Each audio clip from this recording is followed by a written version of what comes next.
Mr. Iancu, you are the president of the labor union of the IT workers in Romania, which started in Timișoara in 2009. What is the story behind your labor union and what are its greatest successes so far? So, first of all, hello to everyone. Thank you very much for the invitation to speak. As you've said, I am the president of the National Trade Union of IT Workers in Romania. Originally, it started back in 2009 as a company union in Alcatel-Lucent, and over the years, it has developed into a national union covering around 8,000 members in all of the biggest IT multinationals that we all know and that are present in Romania. If I were to name a few of them, like Atos or Nokia or Accenture, HP, um, so on and so forth, Infosys, Tech Mahindra, etc. Um, the union originally started, as I said, in 2009, from a need to better represent ourselves as workers in relationship with the company in front of some decisions that had a great impact on us.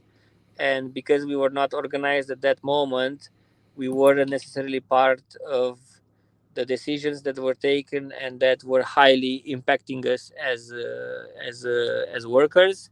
So we said, more or less, enough is enough. We have to step out of this comfort zone, of this, let's say, dream or naivety that someone else is going to take care of me, and we have to do something about it, even if we are in a very, let's say, good working place, or like the IT sector. It doesn't really matter. We wanted to be part of the decisions that are affecting us. So the best way to do this was to form a union, which we've done in 2009. And obviously, it wasn't necessarily easy because, as I said, people tend to be in a comfort zone.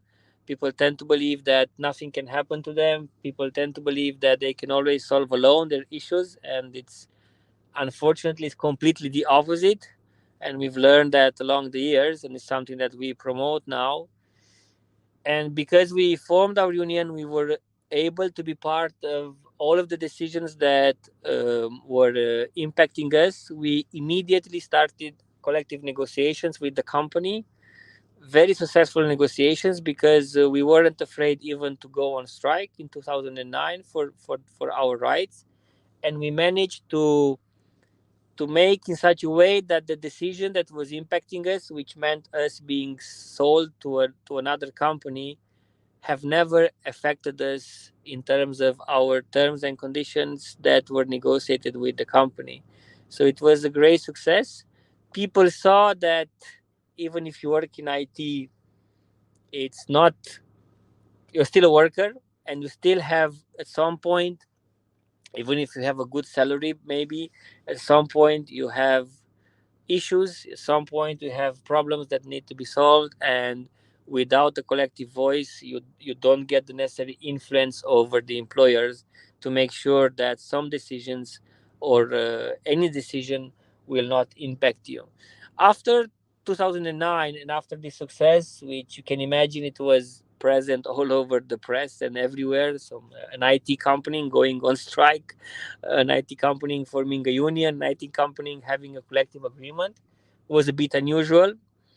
But we were happy to see that other workers in other companies saw and realized that it's not so bad, actually, and it's something that they would want as well. So in 2010, we organized another company under the same union, and the rest is more or less history, because we are now present in around 11, 12 companies. We've negotiated more than 20 agreements, collective agreements, covering around 16, 17,000 workers in the sector. All of the agreements have regulations that cover salaries, that cover bonuses, that cover how extra time is being compensated, that covers social package in case we have layoffs, cover all of the situation of how many number of holidays, how many number of extra days off, so on and so forth. Everything you can imagine. Its contracts have around 60, 70 pages. And we have rights like automatic indexation with the inflation rate, salary raises, so on and so forth, that are really important for everyone, not just for the IT workers. It's important to underline that it's been a great effort, but it's also has been an awareness campaign. People nowadays tend, as I said, to believe that either nothing can happen to them, or if you try to do something, that it's impossible. And it's not at all impossible. Companies will always try to block it and will always try to say whatever they want to say, but I think what's important to underline from our story is that all of these agreements have been their first ever agreements since they were present in Romania. They are still in Romania 15 years later. So even if we negotiated these kind of terms and conditions, they have not left. They have the money to pay these kind of conditions, better conditions, even in Romania or Bulgaria or anywhere else in the East. They have the money to pay conditions similar to the West. They have the money to do lots of things. We just have to ask, or if we just have to be strong enough to make sure that they understand that they need to do these kind of things. They haven't left Romania, so they won't necessarily leave. We're still competitive in terms of cost, and all of this debate, all of this speech that negotiating better terms and conditions for workers would make us less competitive is completely bogus. Of course, you don't want to bankrupt anyone, but still, we from our work we can make sure that we can get back the terms and conditions that we all want, and that would also be satisfactory for ourselves. So my conclusion is that, one, we can; second, they can. So there's money, there is potential, but thirdly, we have to get organized, and we have to stand up, not necessarily fight, but stand up for our rights and for what we want. You like to say that your labor union is one of a new type which avoids some negative sides of labor unions, maybe which existed in traditional labor unions. What is the difference? What do you do in better way? It's not necessarily that we do better, we do different, and it's also not necessarily that we want to avoid anything. I'm not judging any other union, so I want to be clear from the beginning. But our union is a union composed of mainly young people. Average age is about 30 something. So it's really, really lots of young people. So clearly it's a different union. But the main difference is that we try to make our union as participatory and as democratic and transparent as possible. So if there is one thing that people want nowadays, especially young people, is to trust the leadership of the union and to be part of the way the union behaves. In our case, nothing is being decided. So if we're in a collective negotiation and we have a final offer from the company, nothing is being decided by a team of people, but by the workers themselves. All of the big decisions are taken by the workers themselves. So they are the ruling, if you want, body of how the union behaves, all the union decisions. And that's really important because people then feel that they have control. So it's not a really bureaucratic, centralized organization, which is a rather decentralized, completely open organization in which members have the biggest power, and not, for example, me as a president. I don't have any veto rights. I can't decide upon anything myself. So all of these decisions which impact workers are taken by the workers, and that's a major difference in my opinion. So they are the owners of this process of what happens, and that's something that helped us make sure that lots of young people will join. Secondly, of course, we try to be, in line with technology. We have an online joining system. We have an online payment of fees, for example. There's lots of activities that are being done to make sure that the union is attractive and visible to, especially towards, as I said, young people that work in our sector. And there is a lot of communication, a lot of information, and transparency for the union's activity with our members.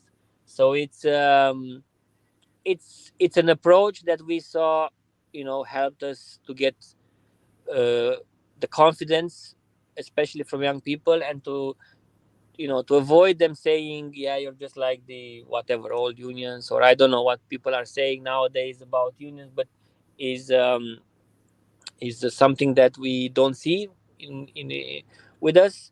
So there's really, everything is quite out in the open, and there's really a very much attention to how much we can involve members into our activity, and I think this is the main difference. Okay, Romania has changed a lot over the last 33 years. Capitalism changed Romania, and of course, maybe it also changed a lot the attitude of Romanians towards labor issues and including the day of labor. How has this attitude towards labor and culture of being a labor unionist or worker changed in the last 30 years? Look, I don't know how it's changed in the last 30 years. I can tell you how it changed for us.